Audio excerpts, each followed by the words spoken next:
100% humans छींकते क्यों हैं? चलो उस सडन बर्स्ट ऑफ एयर के पीछे की मिस्ट्री को अनकवर करते हैं। छींकना हमारी बॉडी का ये कहने का तरीका है, हे यहाँ कुछ है जो बिलोंग नहीं करता।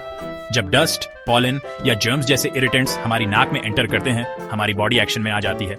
फर्स्ट हमारे ब्रेन को सिग्नल मिलता है कि कुछ गड़बड़ है, फिर वो एक रिस्पॉन्स ट्रिगर करता है जिससे हमारी नाक से हवा का एक रश निकलता है 100 माइल्स पर आवर तक की स्पीड से।